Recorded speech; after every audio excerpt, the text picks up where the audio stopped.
Imagine for a moment that you're a rock climber who slipped and found themselves stuck on a ledge. There's a rope nearby that could be used to pull you up, and above you, two friends who could help.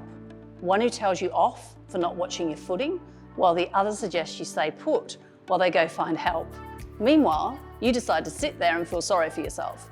Neither you or your two friends decide to make use of the rope, and so you remain stuck on the ledge, immobilised. So who is being the most unhelpful here? If you guessed everyone, you'd be right. All three of you have access to the rope needed to get you out of the situation, but you've each assumed a role that's unhelpful instead.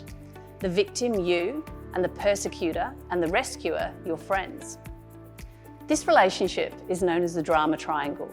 Created by Karpman in the 1960s, the model describes the dysfunctional ways in which we respond to others in the face of conflict, usually to abate feelings of fear, confusion, or anxiousness. Each role sees the other person as a problem to react to, and because of this, the drama triangle is a self-perpetuating toxic dynamic. So let's dive in and take a closer look at these aspects of the model.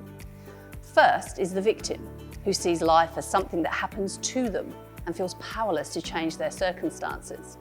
Instead of owning their role, they shift blame around, often onto a persecutor, and look for someone who can solve their problems for them, the rescuer. Now, the rescuer validates the victim's situation and powerlessness.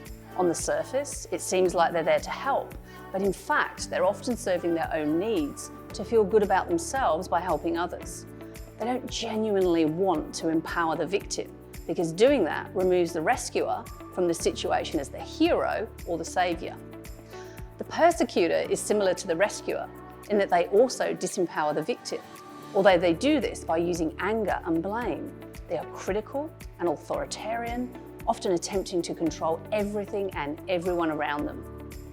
These roles aren't fixed. You or the person you're in conflict with may move between them as the situation changes.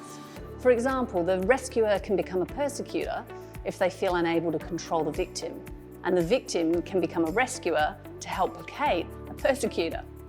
All three rely on each other in various ways to exist, which is why it's so difficult to move out of these roles we've assumed. But it's important that we do, as being in the drama triangle only perpetuates problems.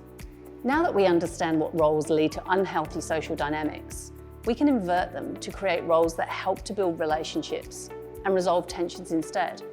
Using David Emerald's empowerment dynamic, we can adopt the roles of coach, challenger, and creator rather than rescuer, persecutor, and victim, and look for ways to stay focused on our strengths and outcomes instead.